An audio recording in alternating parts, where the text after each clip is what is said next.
Janice, the US government never got to make its case against John in court. He passed away before that. Do you think that was intended? Who do you hold responsible? I don't know if that was the intention, but it was the outcome. And what amounted to charges from the IRS, that would have been like a slap on the wrist and maybe probably a fine of some sort. But it didn't warrant the literal hunting of us throughout the Caribbean.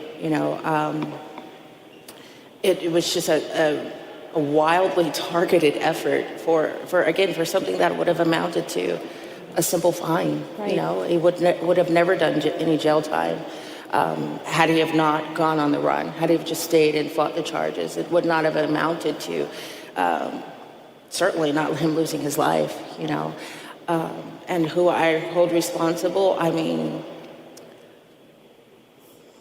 obviously the overreach of these charges, it just was ridiculous, and again, it literally felt like, I don't know if you guys have seen the Jason Bourne movies, but it felt like that.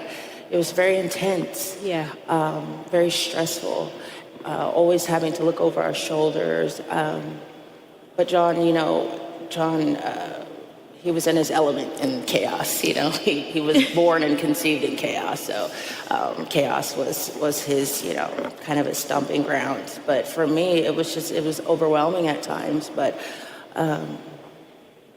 again, this should be.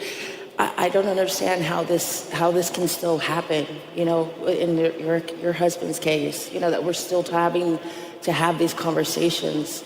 That the government is still just able to, at will, do what they want, and completely dismantle people's lives for something that's our fundamental right. Privacy is a fundamental right. It's not a privilege, No, it's a human right. Privacy is a human right. Privacy is not a crime. Yes, that's right. Absolutely. Hi, Lauren, what does Keone's path to freedom looks like from here? A pardon, an appeal, something else? What do you think? Where are we going? So a pardon is really the only option for us. Very thankful that a few months ago, President Trump did say that he'd look into this case. The president is a very busy man with a lot on his plate, so that's why I'm here, is to keep up that this is a case that matters to Bitcoiners and to the country at large. Yeah. A pardon is the path, and I think it's justly deserved. I don't think this is a questionable one if he saw the actual facts of the case, that this was complete. I mean, it's the same office that went after him. These were, this is a completely novel theory. There are no, people who have to follow these regulations because they take custody, such as banks or Western Union. Their CEOs aren't in prison. That's right. And by the regulation, we were completely within the bounds of the law. Yes. So this is an injustice, and a pardon would clear that injustice.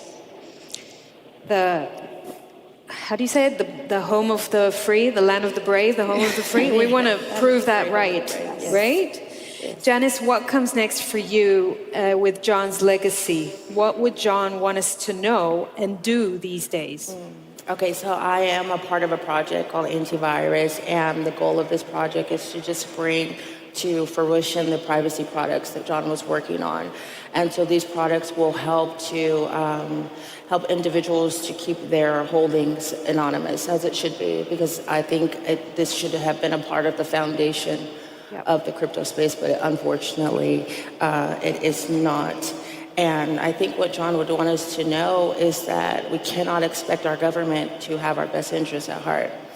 And we absolutely need to continue to just spread the message that privacy is not a crime, right? It's a fundamental right. We have an example of a French authority who was selling information of cryptocurrency holders, their wallets, their information, and these kidnappings were increased, and so privacy is absolutely essential in this space, but not just in this space in general. And so I think in a that digital is, life absolutely, today. absolutely. We have to have these tools, and so that is the goal, and that is how I plan to kind of keep John's legacy alive. Yes.